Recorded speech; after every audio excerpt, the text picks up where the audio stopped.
Hello everyone, wishing you all a wonderful day.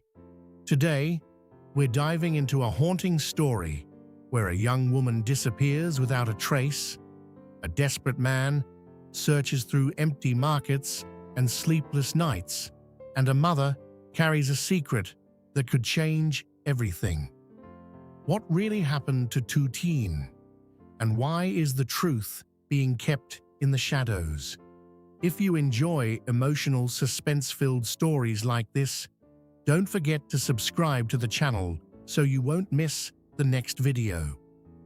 The late afternoon light was fading fast, stretching long shadows across the dirt road that led to the old market.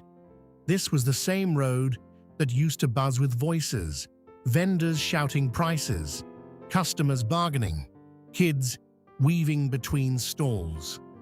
But today, it felt abandoned. The wooden shutters were pulled down. The tarps flapped loosely in the wind. The only sound left was the hollow whistle of air slipping through empty spaces. Jack walked slowly down that road, every step heavier than the last. In his hand, he held a small photograph. The edges were already bent from being gripped too tightly. In the picture, Tien was smiling softly, eyes bright, basket in hand.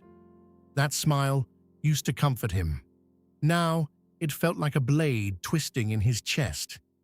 He stopped in front of a little boy playing with a broken toy truck near the roadside. "Hey, have you seen this girl?" Jack asked, holding out the photo. His voice cracked, and he had to clear his throat. "She usually carries a basket. She might have been selling things here. Did she pass by?" The boy glanced at the picture for a second, then shook his head and ran off. Jack moved on. An elderly woman sat hunched beside a small pile of vegetables that looked like they hadn't sold all day. He crouched down slightly, showing her the photo. "Grandma, please, did you see her? Maybe a few days ago." The woman squinted, leaned closer, then slowly shook her head. "I didn't notice, son." That phrase was starting to feel like a curse. He approached a group of old men sitting beneath a tree, sipping tea and chatting like nothing in the world had changed. "Uncles, I'm sorry to interrupt, but have any of you seen her?" One shrugged. Another waved a dismissive hand. "Lots of girls passed through here." Each response chipped away at him. The market felt colder with every step he took. The silence wasn't just quiet, it was suffocating. The echo of his own footsteps followed him like a reminder that he was alone in this. He stared at the photo again. For a moment, the image seemed to blur. His mind started racing. Where did she go? Why hasn't anyone seen her? He tightened his grip around the photo until his knuckles turned white. He couldn't stop. If he stopped searching, even for a second, he was afraid he'd have to face the worst possibility, and he wasn't ready for that. So he kept walking. Eventually, he made his way to another market further down the road. This one looked even more deserted. No market day today. Only a few scattered stalls stood open, and the air felt sharper, colder. His voice was hoarse now, raw from repeating the same question over and over. "Please, have you seen her? A girl with a basket?" This time, someone paused. A middle-aged vendor looked up and nodded slowly. "Yes, I saw someone like that crossing the road the other day. She had a basket." Jack's heart jumped so suddenly, it almost hurt. "When? Which direction did she go?" he asked quickly. But the woman hesitated. "I don't know after that. I just saw her crossing. That's all." That tiny spark of hope flickered in the wind. He stood there in the empty street, the cold breeze stinging his face. "She came here to play," he muttered to himself. So where did she disappear? Hope and despair tangled together in his chest, pulling in opposite directions. For 1 second, he felt closer to her. The next, he felt even more lost. And while he wandered through empty roads and unanswered questions, somewhere else, life seemed strangely calm. Inside a brightly lit hair-washing salon, Mother Loy reclined comfortably in a chair. Warm water trickled softly.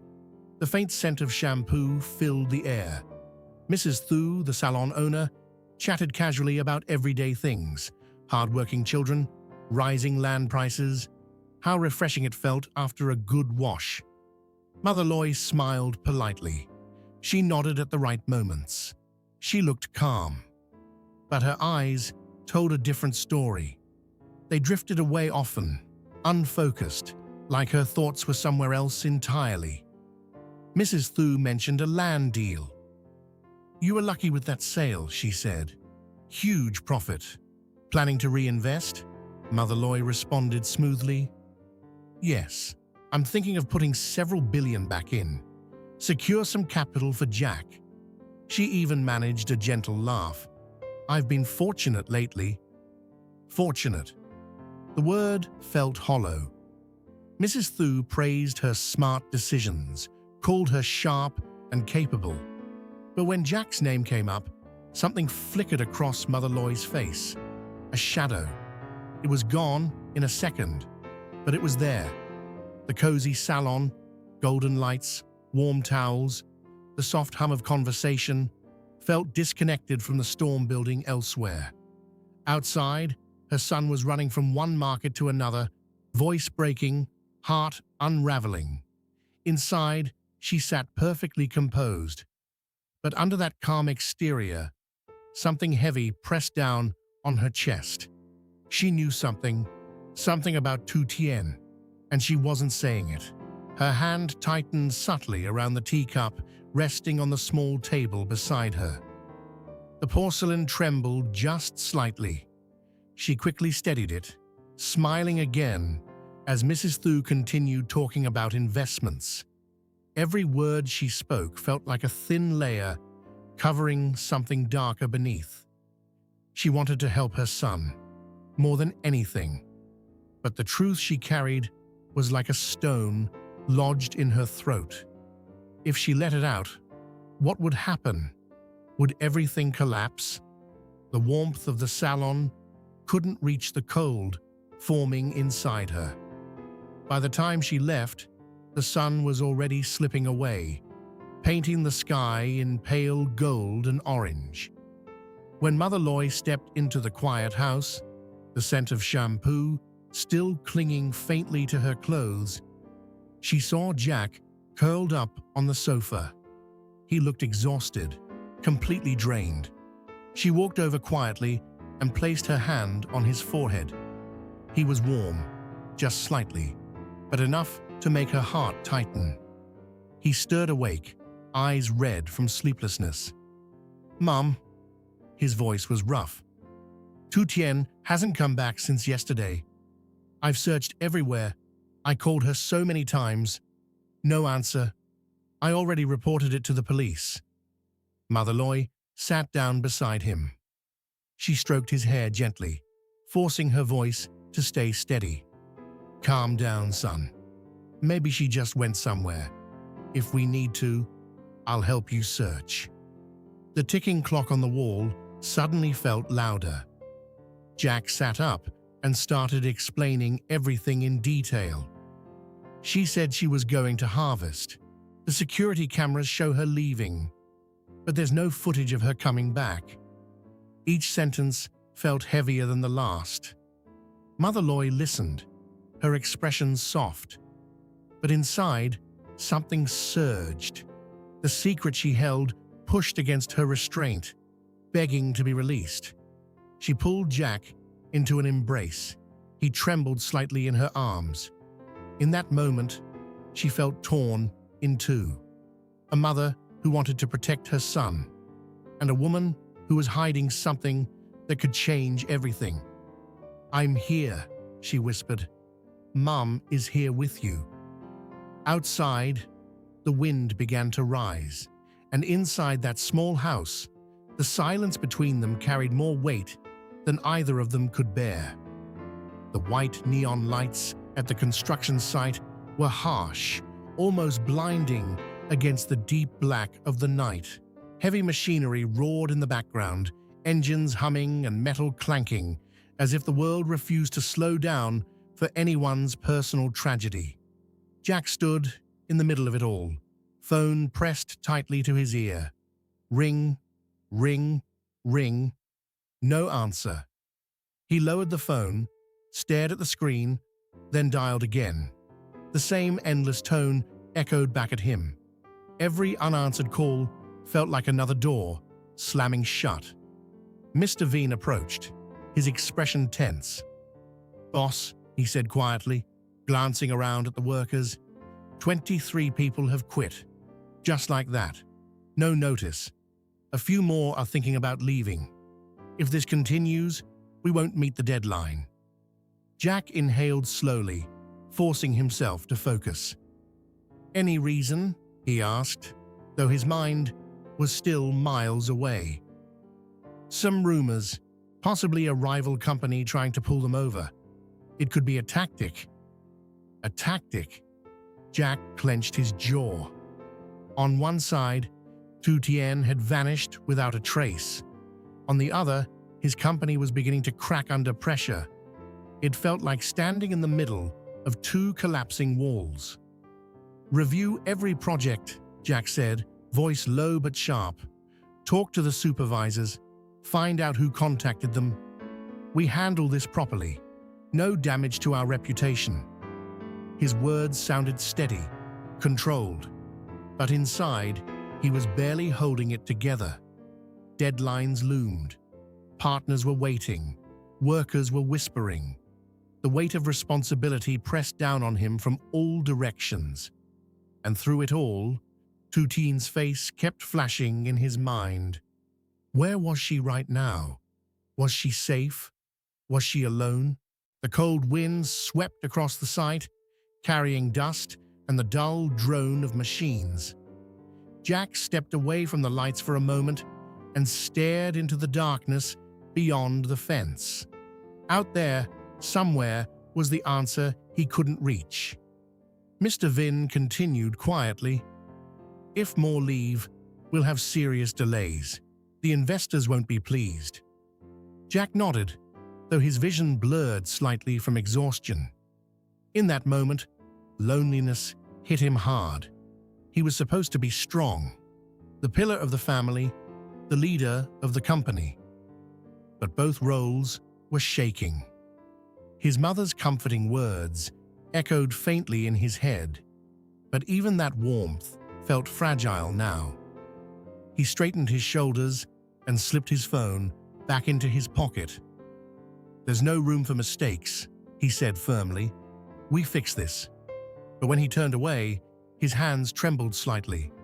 The night stretched on, offering no comfort, no answers, only more silence from the one person he needed most. Later, long after the machinery quieted down, Jack drove toward the farm. Moonlight washed over the rows of fruit trees, pale and ghostly. The leaves hung limp. The air smelled of damp soil and something strangely still. He walked along the familiar path, shoes sinking slightly into the mud. Every corner of the farm held memories. Tien laughing while feeding the animals, her voice calling out to the workers, her basket resting by the gate. Now everything felt frozen. He spotted a few workers still finishing up near the storage shed. "Have you seen Tien today?" he asked, his voice cracking, despite his effort to keep it steady. "Grandma hasn't seen her either." They exchanged uneasy looks and shook their heads. "No, sir." Nothing unusual. Their sympathy only made it worse. Jack stood in the wide yard, staring at the plants that needed tending. The wandering dogs and cats sniffing around restlessly. Everything seemed to be waiting for her. Why does misfortune keep finding her? He thought bitterly. Why does it keep finding us? He dialed her number again. The same endless ringing. It echoed across the yard, mixing with the faint rustle of leaves. Meanwhile, in the backyard of the house, Mother Lois stepped quietly outside with a bowl of food. The night air was sharp against her skin. "Goldie, come here," she called softly. A thin dog trotted toward her, tail wagging weakly. She poured the food into a bowl and gently stroked the last remaining cat curled near the steps. For a second, her fingers paused. Tien used to do this every evening. Feed them, talk to them, laugh when they chased each other. Mother Lois swallowed hard. Why did the girl disappear? And why does Jack have to suffer like this? Regret pressed heavily on her chest. She wanted to run to her son, hold him, erase his pain. But the secret inside her kept her frozen. She stood there like a shadow in the dark, wind tugging at her clothes, unable to step forward.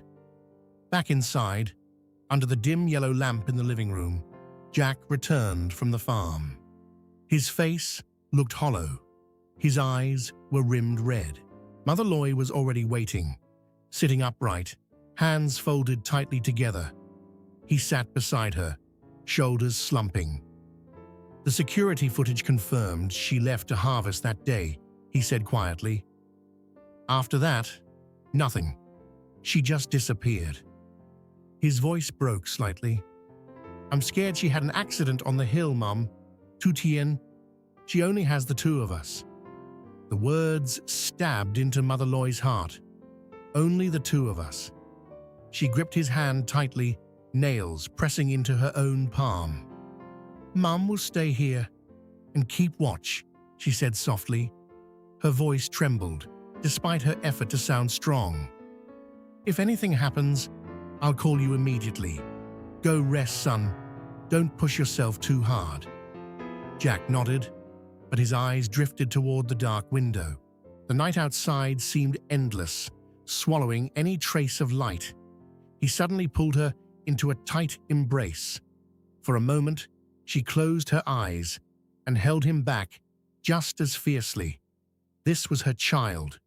No matter what secrets she carried, this love was real.